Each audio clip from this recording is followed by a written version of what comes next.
This is a stimulus update and daily news report. Got some important updates to share with you with the midterm elections wrapping up. I'll give you a quick update on that, and it did not go as expected. When it comes to stimulus, could we see a winter stimulus check? I'll let you know one factor that can make that happen, and 4 new stimulus check proposals in 4 different states.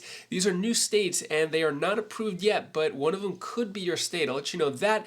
Gas prices are back up, and I'll give you some other important updates as well. Hope you're having a wonderful Wednesday. If you appreciate the fact-based, fast-paced updates, hit the like button down below and subscribe to the channel for more daily, straight-to-the-point updates on matters that financially matter to you.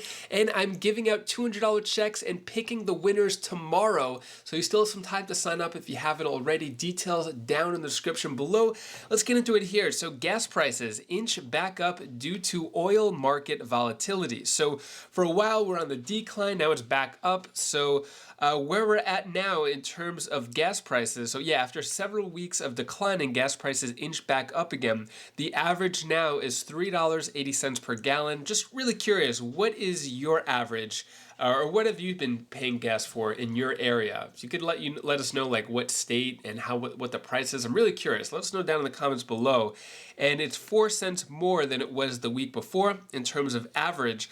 And also China has entered another COVID-19 lockdown, which could bring the prices back up as well. So I'll keep you updated on that. When it comes to stimulus checks, so stimulus update, will winter weather bring another stimulus check? So what this article basically talking about here, new COVID strains are spreading. The virus usually gets worse in the winter, and if there's a dangerous new variant, this increases the likelihood of another stimulus check. Let's go over that theory here. So basically what it's saying here is that there could be another COVID surge. I thought it was basically over, but if there is, it may not be as serious. And then will a surge lead to a 4th stimulus check? Really, the only way that a 4th stimulus check would come from COVID is if we are on a full lockdown as it was back in 2020. It didn't happen in 2021 when there were big spikes of COVID, so I don't see this happening. Just want to keep it real with you. I don't think a COVID surge is going to cause a 4th stimulus check. I think there's other factors like a recession that could give out recession stimulus checks, but I don't think it's going to come from COVID. Because if we look at COVID right now, so these are the live cases over the past few days, it's been around 38, 40,000. You can even see it here compared to last winter where I think, yeah, it got up to like 1 million cases in a day, January 18th. I think even a little higher too. So yeah, I don't think we're gonna get to that point. It's a lot lower, but could be wrong, but I don't think it'll bring more stimulus checks. That's just my opinion. Not that I don't believe there should be more stimulus checks. I don't think COVID will be the cause of it. Let me know your thoughts on that. Do you predict that? Also, let's go over stimulus checks could be coming to these 4 states soon. So these are proposals not necessarily approved yet, but I was actually surprised to see some of these states sometimes for the first time. So Kentucky, one of those states, lawmakers have ended sessions for the year, and what they're talking about here is a one-time payment of $500 for single filers and $1,000 for couples. But they're saying that won't happen in 2022, but it could happen for 2023. So Kentucky, I'll keep an eye on that for you. And then Montana, $1 billion budget surplus there. And then one proposal suggests $1,000 for homeowners who paid property tax and $1,250 for residents who paid state income taxes. And the other proposal asks for $3,000 income tax rebate. So yeah, same thing. This is not going to happen in 2022, but it could happen in 2023 for Montana. And then North Carolina, due to another budget surplus in this state, looks like what they're suggesting is a $200 gas tax rebate for local taxpayers in North Carolina. Just a reminder, none of these are approved yet, but they are in the works. And then Pennsylvania currently has property tax renters rebate place for low-income earners. The standard benefit is $650. However, elderly widows and widowers and the disabled could see up to $975 in stimulus payments. So that's in Pennsylvania. And also, let's not forget Pennsylvania, the $2,000 stimulus check proposal from the governor, Tom Wolf, that hasn't gotten any support from local or from state leaders. So that doesn't seem like it's going to happen despite his constant calls for it. When it comes to midterm elections, so this is 10 a.m. Eastern Standard Time. So this is where it's at right now. So it looks like the Senate, Democrats gained a seat, Republicans lost a seat. It's not fully done yet, so they're still counting and stuff. So when it comes to the House, though, this might be the red wave that they were talking about. So the Senate, it might stay in the control of Democrats, but for the House, looks like Republicans. You can see a lot of red here. 199 for GOP, 173 for the Democrats, but also it is not fully counted yet. So far, the Democrats have lost 2 seats. So you can see it's not fully there yet. And then governors, it doesn't really affect much, but yeah, it looks like Democrats are controlling that.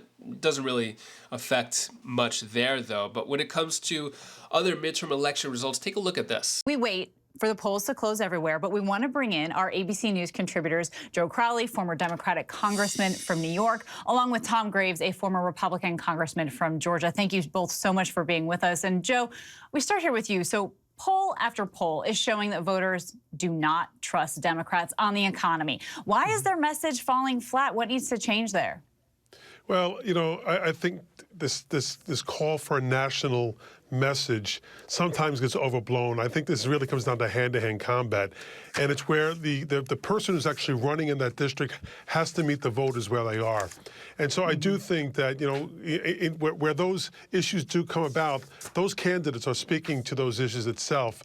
And the other issues up there that are also resonating is the issue of abortion and really reproductive rights.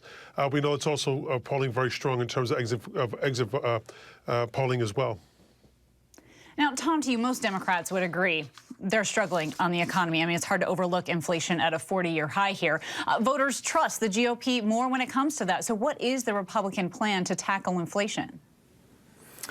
So I think it's clear that the Republicans certainly have the momentum going into tonight. And, if you're like me, you're glad that we're a few minutes away here on the East Coast to having some normal commercial programming, maybe some Dorito commercials, and Mr. Mayhem would be nice for a little bit.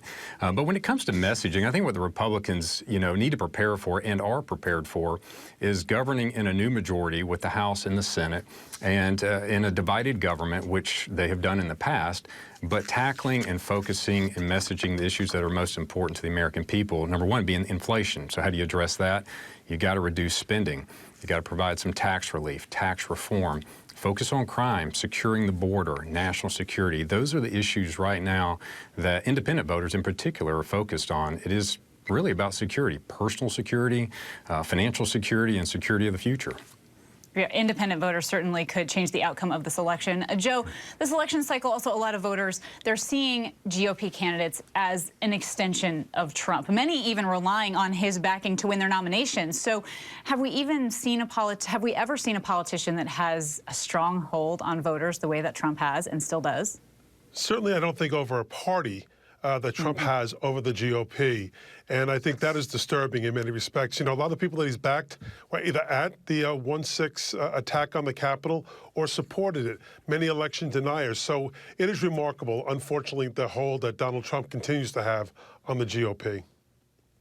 And Tom, listen, outside of eating Doritos, if Republicans take the House, what do you think that the next couple years look like?